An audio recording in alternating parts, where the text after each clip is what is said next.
This video briefly introduces the rich history of the Green Bridge, which is the oldest and most important bridge in Vilnius. The first record of a bridge connecting the wristbands dates back to the 14th century, with sources mentioning a wooden construction taken down by a flood in 1386. Whether it was renovated or not, it is certain that in the 16th century, Grand Duke Sigismund the Old ordered his castellan Ulrich Hosius to build the bridge. Hosius built a wooden bridge in a current spot. It was on brick piers with gates on both ends and rooms for the customs officer.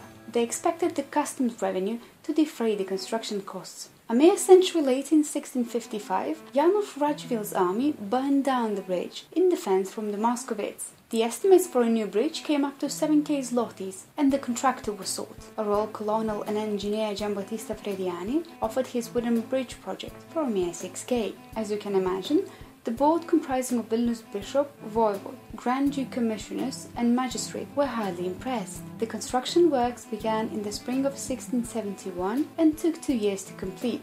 The structure must have been truly spectacular, as its height was aligned to the sanctuary's towers, and there was a crosspiece in the middle. Yet already in 1673, flood with rushing ice took down the new bridge. Hired workers tried in vain to catch the timber beams, but turned back at corners and returned empty-handed. The failure was also spectacular. Not only the ambitions to build the world's first 73-meter-long truss-span bridge collapsed, the expenses were also much more than expected. The final cost of the city was 20,000 instead of 6, as Frediani exceeded the initial estimates. By the way, the author fled together with the bridge. The possibility to build a new structure on Hosius piers came round 6 years later, but the new bridge became unsafe already in 1732, and people turned back to ferry services. A year later, Sub-Treasurer Sollohub sponsored a new wooden bridge, which was painted green and for the first time in history recorded as the Green Bridge. When in 1812 retreating Russian army burned down the bridge, Napoleon's soldiers used a temporary pontoon bridge, and the Green Bridge was rebuilt only after the war. It was constantly mended, especially after the 1828, 48 and 57 floods. At the end of the 19th century, it was decided to solve the problem once and for all. Vilnius Province Board addressed the Duma, requesting financial contribution for a new bridge. The estimates required 120,000 rubles. As the money was not granted, the bridge once again was simply mended, though it was obvious that the wooden bridge can no longer satisfy the needs of a rapidly growing industrial city, and Hosius piers can no longer withhold the increasing load. As soon as the grant was received in 1891, road engineer Nikolai Belolubsky prepared a new bridge project.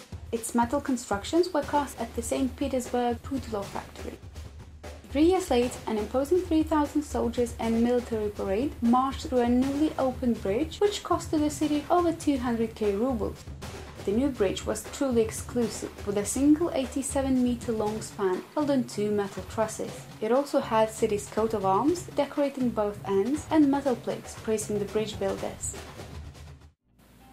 With historical changes, Russian army tried to explode this impressive engineering monument in 1915 and failed, yet the Germans succeeded during the Second World War. In 1944, on the night of July the 6th, the bridge and several other strategic objects collapsed. The current bridge was completed rather late, in 1952. It was decorated with 4 social realism compositions created by most famous local sculptors. The Green Bridge standing today is the only one in Lithuania decorated with cast iron sculptures, and probably unique in richness of its diverse history.